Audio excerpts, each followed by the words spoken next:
Good evening and welcome to Alan's Italy. Tonight's show is going to be a tour of the area known as Campania, which is pretty much as far south as we've gotten so far during our tours of Italy. We've actually touched upon that when we were in Pompeii with Frank Palaia and also in Paestum with Frank Palaia.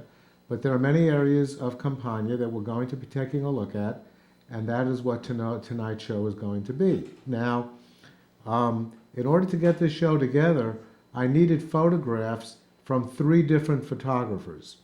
The predominance of those photographs will be coming from a very good friend of mine and an excellent photographer in the Woodstock area by the name of Susan Phillips. And indeed, the show will be dedicated to her because without her, I would not have been able to do some of the areas. And I'll point those areas out to you when we actually come to that. But I'm also, of course, using photos by Laura Gurdon. And I'm also going to be using some photographs from Frank Palaia. Those are I'm using all of those people in order to be able to do this show tonight. And I'll talk about that as we go on. So let me go to the album, starting with this picture, and you're probably looking at this picture and saying, this guy made a mistake. This is not the LifeSpring Socrates program, fall 2012. And the only reason I have this up here right now is because I wanted to show you the image that I showed as I started my presentation that I did on Wednesday. I don't know why this is down here. This should not be down here. Let me click on that and see why that stuff is down there at the bottom. Yep, there we go. Okay, good. Okay. Just little alterations here and there can make a big difference. So last Wednesday I started teaching in the Socrates LifeSpring program, and it's only a 6-day program. It's actually not a night program at all. It's in the morning, but it's only a 6-week program. So I've had to try to, take a lot of the things that I've done on the TV show and compress it into six presentations, and it was a little difficult. But as I always start with Venice, and Venice is where I started this particular series of shows way back in December, I decided to do the same thing with the LifeSpring program. So that's why that image is up there, and I just wanted to show you that I started that. And the people in Socrates who are now watching the show, because Socrates has now taken the DVDs and is showing it on their public access television station, won't be seeing this particular show for many, many months down the road. So by that time, the program I'm teaching at the LifeSpring program will be well over. But I just wanted to mention this. This was a great experience. It was wonderful teaching a class again. I'm really a teacher. My whole life I've been a teacher and a supervisor, and that's been my love. My love is teaching. And it really, I taught math, but it really didn't make a difference what I taught, because I could very easily have taught English or social studies or anything else, and it would have been just as enjoyable, because the real fun of teaching is the interaction with the people and not really the subject matter. So I could have taught pretty much a lot of different things, but so it was very nice teaching Italy and also teaching students. And this group of students was, of course, considerably older than the group that I usually have. I usually have, at the college anyway, people in their very late teens, early 20s, a few people in their 30s and 40s, and even I had a lady in her 60s.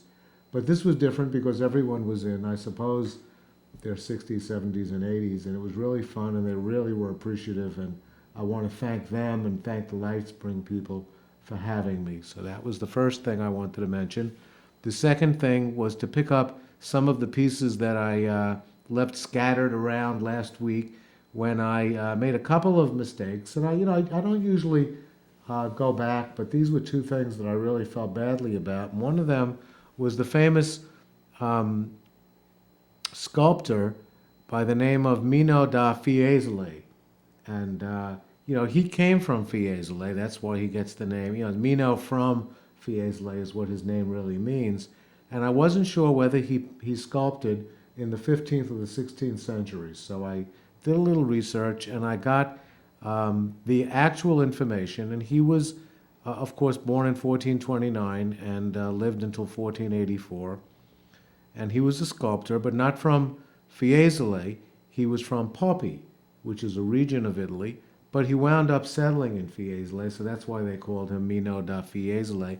And that is a sculpture of what he looked like. And I'm not sure who did that, but that is a sculpture of Mino da Fiesole. And the answer to the question is that he was born in the and lived in the 15th century. The other thing was this bunch of jewelry that I showed from the museum in Fiesole. And I had said that I wasn't sure what jewelry this was, whether this was modern or ancient jewelry, Etruscan or whatever. And then, when I got home, Laura said that this was not, jewelry that was really from the Etruscan or the Roman time, but modern jewelry, which was kind of patterned after the jewelry from those times. And some of them even had price tags. I still can't see much of the price tags, but she's pretty up on these things. So that settles that. These are not ancient pieces of jewelry. Okay, so tonight's show is called A Week in Campania. And the reason I call, and this, first of all, this picture that you're looking at on the screen is a view of the Amalfi Coast. And there is the road. It's very hard to see the road. You could see it at some points, but it's not really obvious. This is the road that winds around through the Amalfi Coast that is so famously treacherous. Now, I've never driven on that road. When Laura and I took the tour of the Amalfi Coast, we went on a bus. So most of the pictures that you will be seeing tonight of cars traveling along the Amalfi Coast were taken by Susan Phillips. And the driver of the car at the time is her husband and one of my closest friends, Ed Phillips. So that's, that show. And just to give you a little more specific, this, of course, is Susan. And Alan's Italy, show number 38, which is tonight's show. A Week in Campania is dedicated to Susan Phillips. And there she is. And I'd like to thank her for permitting me to do this show. Without her, I wouldn't have had, these great photos of the Amalfi Coast. Let me see, what do I have? I have photos of her Amalfi Coast, her Sorrento, Capri, and some of her Pompeii pictures. So that's really the fundamental part of this. This is our map of Italy, and to show you where, here's Capri down here, and Naples, and this is the region known as Campania. And we're not going to be talking about this whole region of Campania. We're just talking about the area right along the coast, which I'll show you in a few moments. There's that thing comes back there again. So this is Campania, and you could see that it extends pretty far to the south and pretty far to the north. But the region that we're going to be speaking about tonight is this region, which is really, let me go back for a moment, just this area over here. This area right over here, and we're going to be going south of Salerno to Paestum, so that area is going to be included as well, with the island of Capri. And many of you are probably saying, it sounds like he's pronouncing it incorrectly, because isn't it called Capri? And that's not right. Most people pronounce it incorrectly. It's Capri. Okay, so let that be settled. And then we're going to touch upon the island of Ischia over here. I think I have a couple of photos of that, but just to show you, these are the two most popular destinations for people who wish to take ferry boats from Naples to either Ischia or Capri, or from Sorrento to Capri, or from Positano to Capri. So these are the two islands that people use as, getaways. And let's talk about what we're going to be doing tonight. Now, this is the this is the train that really comes from Rome to Naples and then all around like this to Salerno and then south. If you wish to get to the areas of Herculaneum and Pompeii and Sorrento, then you need to take something called the Circumvesuviana Rail, and that's this railroad over here. Okay. Now, when Laura and I came to this region, we came by car, and we drove kind of along the coast like this until we got to Sorrento. And this trip was so aggravating and so time consuming because the traffic is really backed up. It's just a 2-lane highway that we decided to take the bus along the Amalfi Coast that I'm going to be showing you later. This is the Amalfi Coast right here. It starts at Sorrento. It really starts around here as you enter the area known as the Gulf of Salerno. And then it comes around like this and finishes all the way over here at Amalfi. It actually goes a little bit further even over here. Okay, but this is a wonderful area to spend time because there's a lot of things you could do. You have the town of Sorrento, which is quite beautiful. You have Pompeii with its great, probably the best ancient Roman ruins anywhere in the world. You have Herculaneum over here, which is also ancient Roman ruins, all caused by the eruption of Mount Vesuvius right over here. This is the modern town of Pompeii. And then, while you're in Sorrento is such a central location that you could do many things. You could visit Pompeii, Herculaneum, you could go to Capri, you could go to Ischia, you could take a boat ride to Naples or take the train to Naples. You could also come around here and go to Positano and Amalfi, and even you could go to Salerno, and even as far as Paestum down here. And that's what our tour tonight is going to look like. And there is a summary of how we're going to spend, quote unquote, a week. This is like a week's trip to this region. And we're going to be first going to Sorrento and staying at that hotel, which was a great hotel that we stayed at, the Ambasciatori. And then we're going to take a day trip to Pompeii, and I put in Herculaneum in case there's time. When we go to a place like this, we like to take our time and pretty much just focus on one destination. And certainly, you could very, very easily spend an entire day just going around Pompeii. But, for the people who are really interested in doing a lot of sightseeing and squeezing it all in, they could also go to Herculaneum. So we'll be doing a little of that. But then, you'd come back to Sorrento on the train, or you could also drive there. And then you would take the trip along the Amalfi Coast. And my suggestion would be stopping in Positano and Amalfi. And of course, you could either drive along the Amalfi Coast or take the bus along the Amalfi Coast. We chose to take the bus. Ed and Susan decided to drive. Then, of course, you could spend a day in Capri. And again, from Sorrento, you would take the ferry to Capri. And that's a very quick ride. I think it's only about a half-hour ride. And, from there you could even go to Ischia, but that's not necessary because there's a lot to see on the island of Capri. Now, Laura and I were not on Capri ourselves, so that's why Susan's photos are so important to us.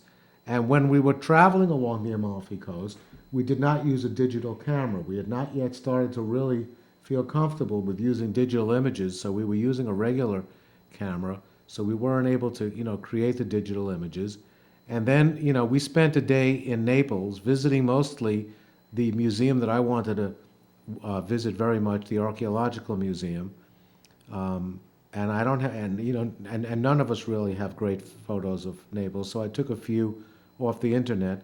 And then you could spend a day in Paestum, and I've never been to Paestum either, but Frank, of course, has. And remember that show we did on Paestum, and Frank had all those wonderful photos. So I'm borrowing his photos of that ancient ruin as well. So let's start, and we're going to start at Sorrento. And this is what Sorrento looks like from the top of a bluff. Now, Sorrento is a very interesting town because it doesn't really have a beach. It's really built along the cliffs that surround what this area that you're looking at is called the Bay of Naples. And all the hotels and all the main aspects of this town are built along the bluffs and the cliffs that surround the Bay of Naples.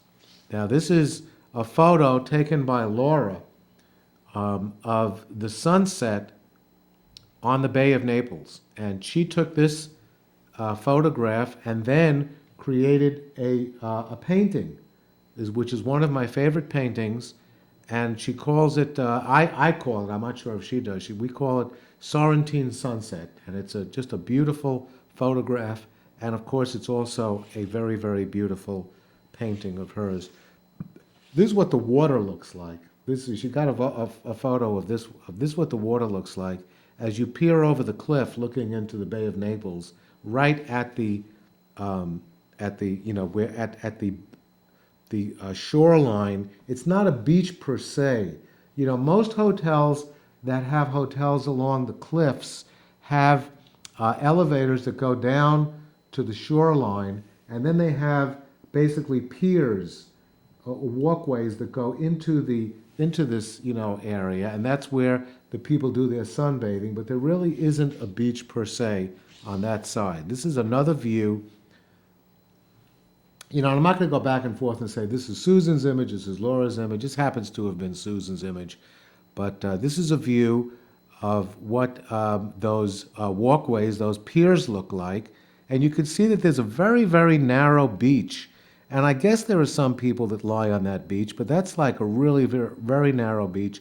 And a lot of people actually sunbathe on the wharfs. And here's an example of that right here. You see this area right here is, there's a conglomeration of beach chairs and so on. And one of the hotels probably has an elevator down here, and then people kind of lie out there, for sunbathing. And there's the Bay of Naples right there. It's a beautiful, beautiful area. There's another example of one of those wharfs, and that's actually a wharf that boats pull up to. But in fact, this whole area could be the boat, the boat dock area where you get the ferries to the various islands and where the private boats are moored. So that's what that looks like. This is a very nice photo. This is a photo taken from the top of the bluffs around Sorrento, looking into the water. And you can see the water is just stunning. And then we come into the town of Sorrento itself. This is what Sorrento looks like. It's a pretty town. It's a very pretty town. It has really beautiful restaurants on the left and the right, as you could see, and very narrow streets with shops. And it can be very touristy and very crowded at certain times of the year. We were here in April, and it was very, very crowded. And, the stores, they have beautiful stores along the way, and this is a window of one of the stores. And there are some other shops over there on the left and on the right. Very narrow streets with restaurants as well, but some of the streets are wider. And this is an example of one of the wider streets in Sorrento. But as you could see, it's a very clean and a very bright and airy kind of, town to spend time in. The buildings are white and yellow and very, very pretty town. Here are some of the back streets. There's a restaurant over there on the left side. And, of course, the restaurants in Italy always put their menus out on the street or in the window so people could see what they have available. This is a view of one of the roads from the top of the bluffs, looking down. This is very common, of course, in Italy, because to get up the hills, you have to kind of go around these ovals. This is the one of the most famous hotels in Sorrento. It's called the Excelsior Victoria. We did not stay here. I'll show you the hotel we stayed at, but this is a very beautiful hotel. This is one of the main squares. I think this is the Piazza Tassi, and this is one of the churches. And this is, where people kind of go, and you can see a little cafe over there on the left side. And there's another shot of the Piazza Tassi with the cafes and restaurants all along there and the bicycle rider. And you can see it's a very pretty, kind of quaint, quiet town. And these photos were taken by Susan, so I'm not sure what time of year she traveled there. It would be really nice if I got a phone call from either Susan or Ed, if one of them is watching it, and they could tell me what time of year they went, because I'm very interested, because it doesn't look like it's anywhere near as crowded as when Laura and I went in April. Look at this. This is like, this is not exactly steps. This is something in Italy called the contrada, which is kind of like a way to get down to the shoreline. Using it's sort of like half street, half walkway, half ladder kind of, steps kind of thing. And I love these. These are very, very nice, and they, makes it easier for people to walk when they kind of create the step atmosphere there. But there is a restaurant in the evening, an outdoor restaurant getting ready to open. The umbrellas are not quite open yet, so obviously it's not open, but that's an example. Here's some more streets in Sorrento. You can see the Vespas. Everybody scoots around on those little motorcycles. And these are some of the streets. These are some of the really narrow streets that lead to some of the really beautiful areas.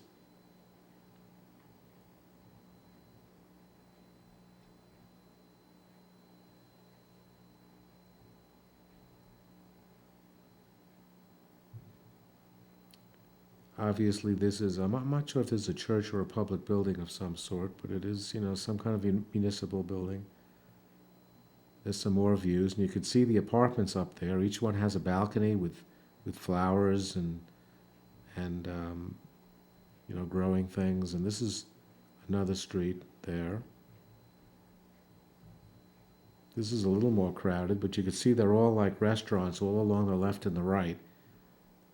And this is the hotel where Laura and I stayed in Sorrento, the Hotel Ambasciatore, and that's what it looks like, right up on that cliff. And it's a beautiful spot, and the hotel is over there on the left, and on the right are beautiful gardens. You see those? See that's all the hotel. So you had the main hotel part where we had our room on the left side, and then there's a restaurant right below it. This area that you're looking at right over here is the restaurant, which we'll see in a few minutes. And this area over here is a beautiful little park with beautiful gardens and beautiful views. And, we ran into somebody who was doing some painting from an easel. This is what the hotel looks like. I'm going to make this larger, which I can do, of course. There's a view of what the hotel looks like from a distance. And here's the hotel right over here, and there's the restaurant, and here's the public gardens. And you could, from here, you walk along this route, and there's actually a restaurant over here called the Lorelei. I'm not sure if that restaurant is still there, because I heard they were undergoing some renovations. But when Laura and I wanted to walk to the ferry boat, we came right along here. See, this is the walkway that takes you down to the spot where you then walk down this hill, and it takes you down to the wharf where the ferry boats are located. This was the breakfast room that we had at the hotel. And you get one of those tables over there on the left side, and you get the spectacular view of the Bay of Naples. So that is really, really beautiful. This is what the restaurant looked like indoors. I must say it was a nice restaurant, but a little overpriced. And we ate there the first night we arrived, because we arrived late and we're very tired. So we just kind of said, let's eat here. But it's a little overpriced. But the restaurant, as you can see, is very beautiful, and it was really fun being in here. And there's the patio. If the weather's nice enough, which I don't think it was during April, but if the weather's nice enough, you could certainly have your meals or a drink with some hors d'oeuvres out there on the patio amid those beautiful, beautiful scenery. This is what it looks like from the restaurant looking out onto the patio. There's another view of that. For some reason, we took all these pictures of the restaurant. This is the main lobby, and the main lobby was really beautiful, with beautiful couches to relax. And um, this is another view of the patio. This is now, the tables are now set up for the evening to serve, so it's a little nicer looking. That's why we took that picture. And there's a picture of Laura standing in the main lobby, which is really beautiful. With little, you can see off to the right, there's little nooks and crannies with beautiful chairs. And as I've said many times on this show, I love to sit in lobbies. Lobbies are one of my favorite activities because you get to meet people and talk to people, and it's really wonderful. Now we're going to Pompeii. Okay, so what we did was we walked to the Circumvesuviana Railway, and it is a train that was very close by our hotel, maybe a 15-minute walk, and you get on this train, and the train takes you to Pompeii. And of course, Pompeii is one of the most outstanding archaeological sites showing Roman ruins of any place in the world. This is the stadium, the amphitheater, which is really beautiful. This is like what the Colosseum may have looked like, before it was kind of destroyed in earthquakes and using it as a quarry. So this is really very nicely preserved because it was preserved, as you well know, in volcanic ash. This is another view of Pompeii as you're entering it. So you could see Mount Vesuvius over there on the left side. You could see how close in proximity it was to the town of Pompeii, which, and why all that damage was done. But if you go to Pompeii, you get to see what an actual building looks like, because it's not completely destroyed. And there you see it over there in the foreground, what some of the actual buildings look like. This is that shot that you actually see in the introductory montage of photos. This is a typical street in Pompeii. Now, when you see this street, excuse me, this is what an actual street, excuse me.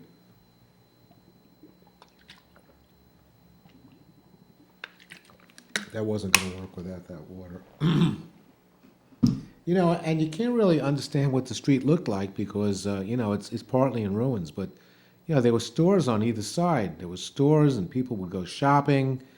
And notice the street is recessed because that, when it rained, they didn't have a drainage system to speak of in Pompeii. So, they had, the streets were kind of recessed to accumulate the water.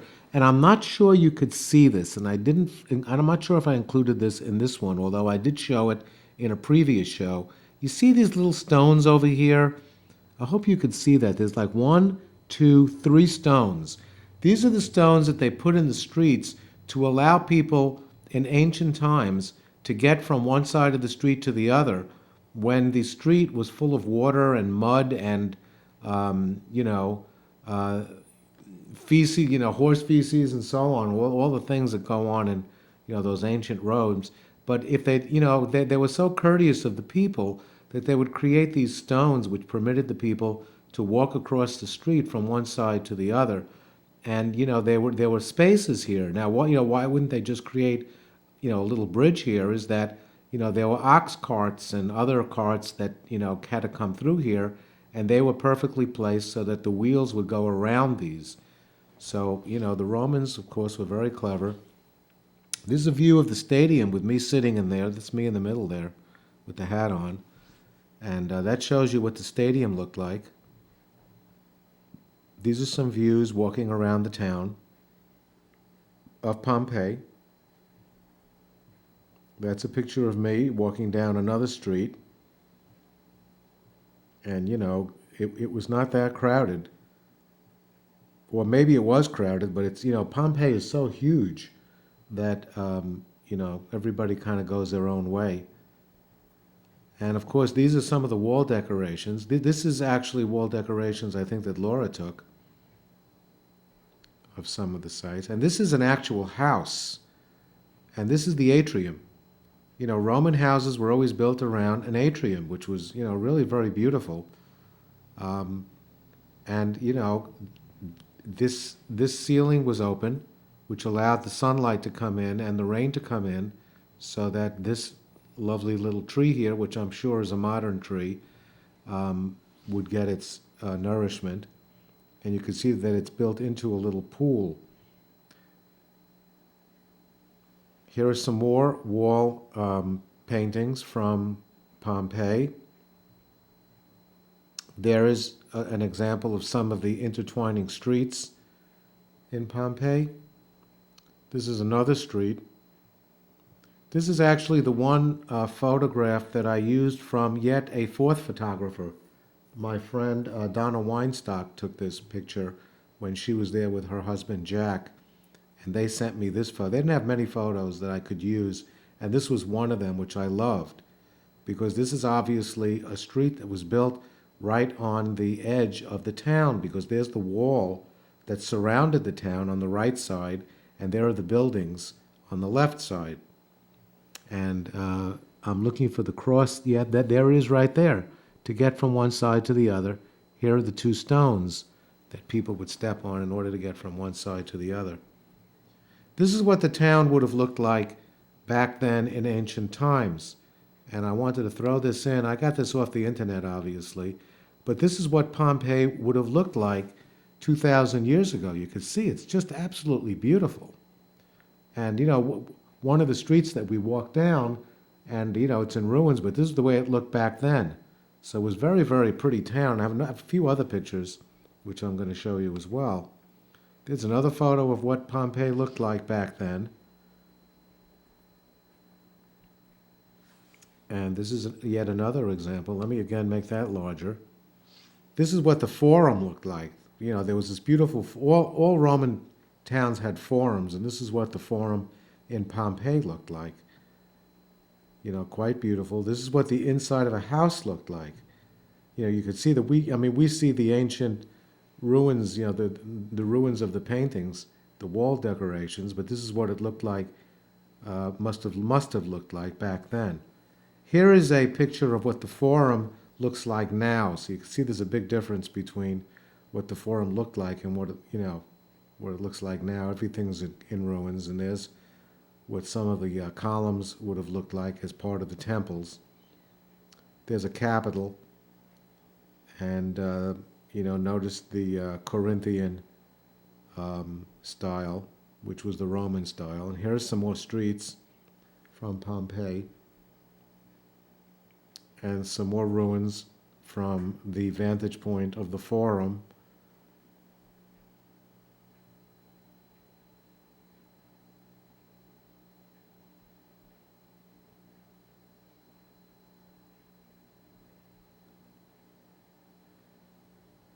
You know, obviously I love Pompeii very much. That's the Corinthian column. I think the one we were looking at before was the Doric column. This is the or the Ionic column. I get those. Yeah, the very simple ones are the Doric, and then the more elaborate ones are the Ionic with the curve, and then the Corinthian. This is the Corinthian column. So I'm not totally up on that. This is another room in in Pompeii. I have quite a lot of these. I love this area. This is a fast food store, you know, an ancient fast food store where they used to keep the food in these little holes, and then they would kind of scoop it out and give it to people. Most people did not have cooking facilities in ancient times. They used to go out and get their food from these fast food places. Here's some of the marble stones that were from then. More views of Pompeii.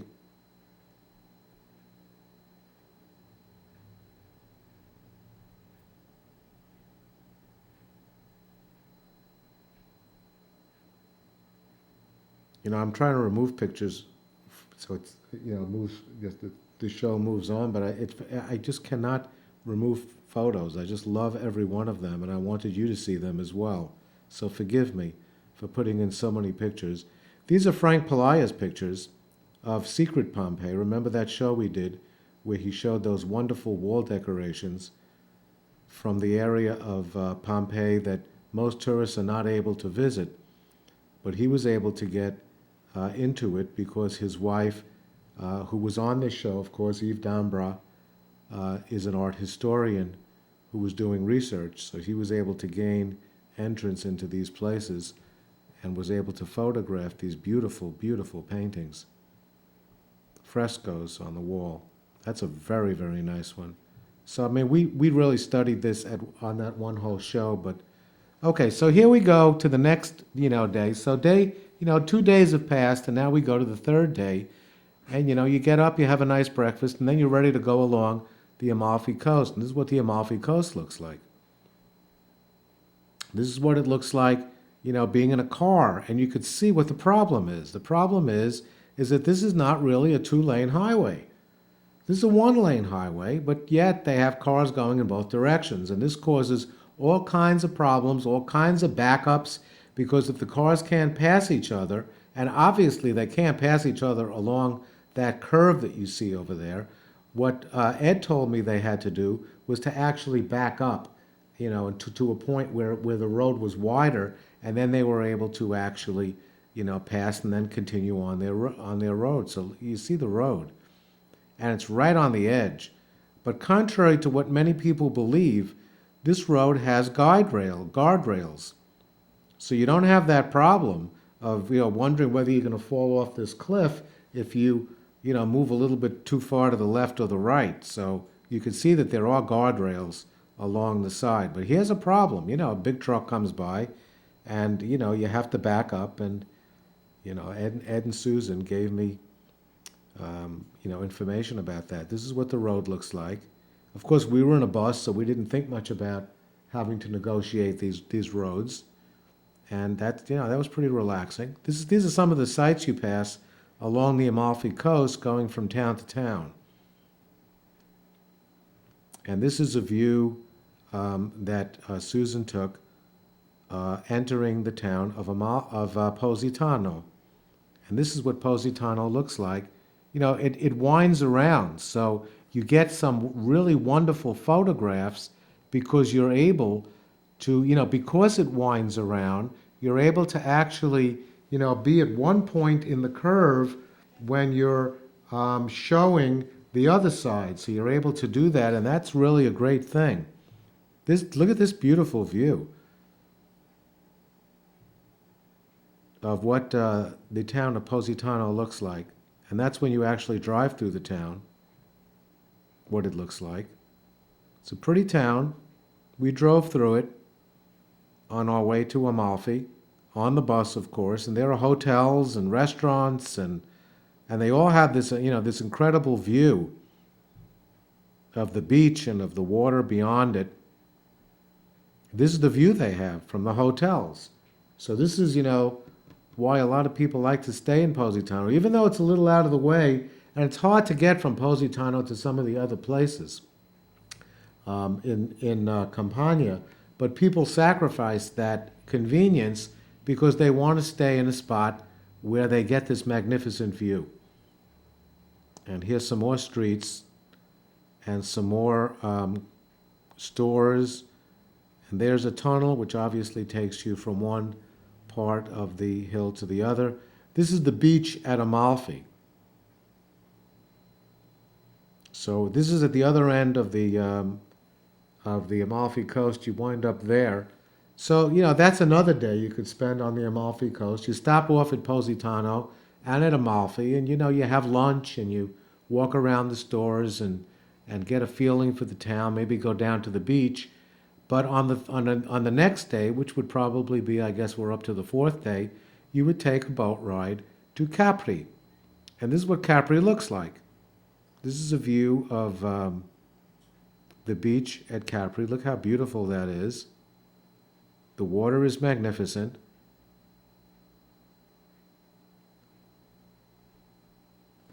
Now, this is the Blue Grotto. Many of you may have heard of this.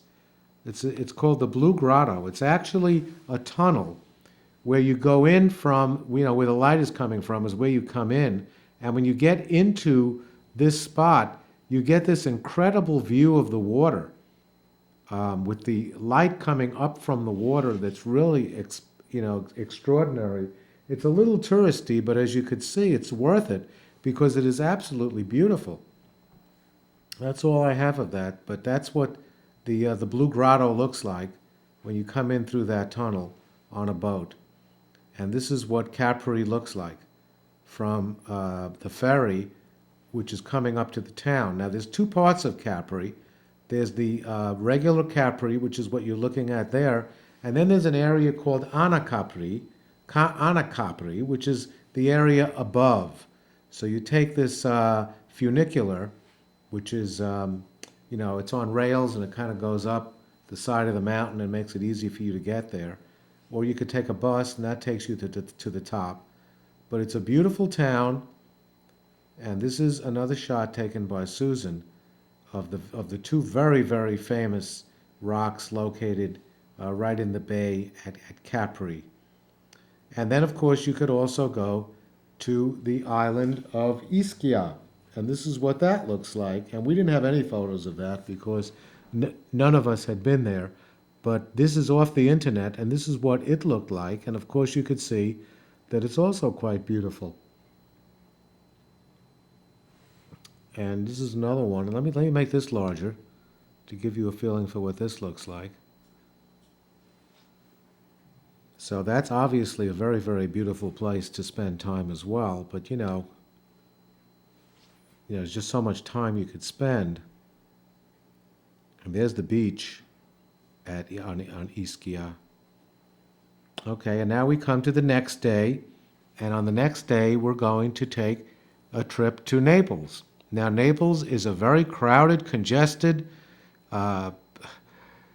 city. I'm laughing because I've been there twice, and both times I found it quite unpleasant. And, some people love Naples, and they love the fact that it's congested, and they love the fact that there's people all over the place, and the streets are narrow, and all of that. But I didn't so much, and neither did Laura. But we made a choice: either we go to Naples to see one of the most famous museums in all of the world, which I was dying to see and had not seen when I was there originally many years ago. So she, bowed to me and said, "Okay, if you want to go to Naples, we'll go to Naples," and we did. And this is what we saw. Of course, this is off the internet, but this is what Naples looks like from a nice vantage point. Like this is a good view, right here, of what Naples looks like from the south, looking towards Mount Vesuvius. And this is a fortress that guards the Bay of Naples from the opposite side of Sorrento. If you stood right from those ramparts and looked across the bay, you could see the bluffs and cliffs of Sorrento. And this is the Galleria, which is an indoor shopping plaza that's really beautiful. It's a really beautiful area. There's one also in Milano, which will be the show that I'll be doing in 2 weeks. Now, I'm taking next week off, but the week after is Milano. And this is what the town looks like. It's pretty congested, as you could see.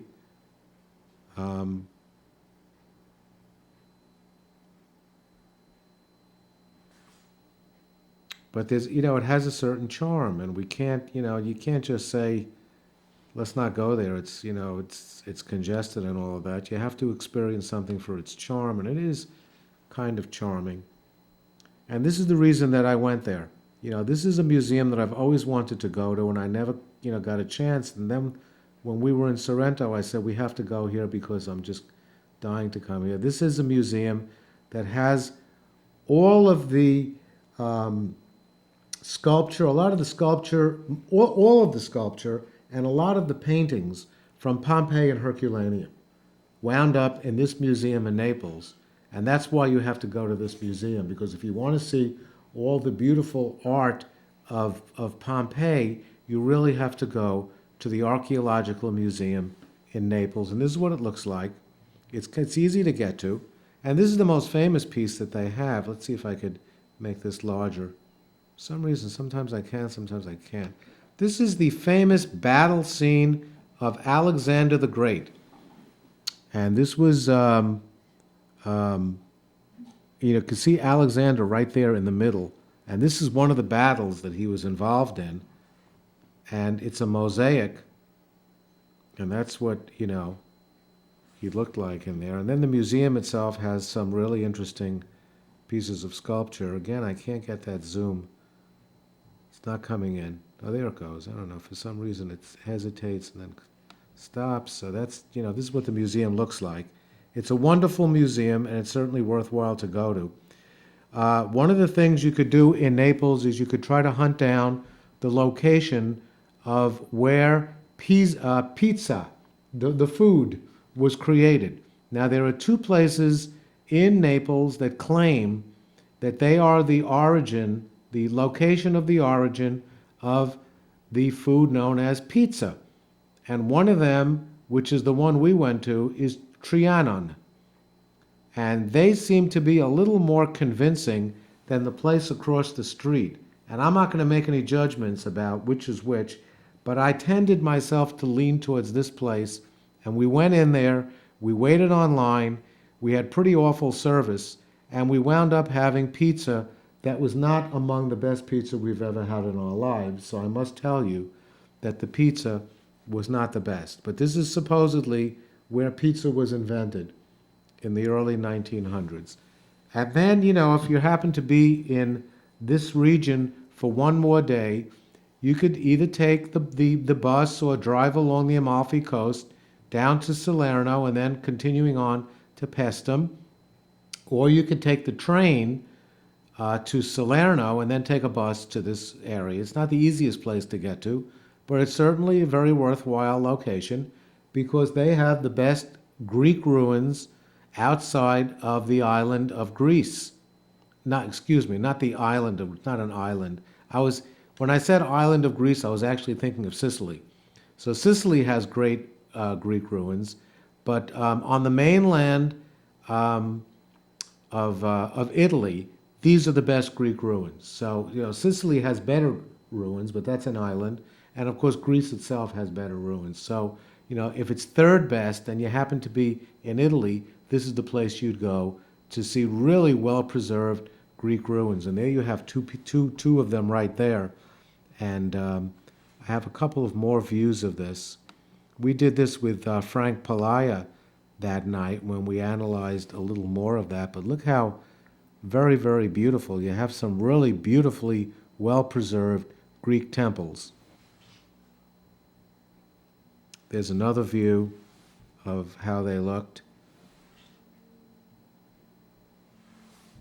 And you could see that, you really get it. And you could see the difference between, I hope you could see the difference between Roman temples and Greek temples. Greek temples can be approached from four directions. So there's steps all around it. That's one of the differences. Another difference is you'll notice that the columns are very chunky looking. They're not very supple and slender as the Roman temples are because they're built with a different ratio. So, but this is a very, very good example of a Greek temple. And that's another view of it. And this is why people, of course, come to Paestum, to see these wonderful Greek ruins.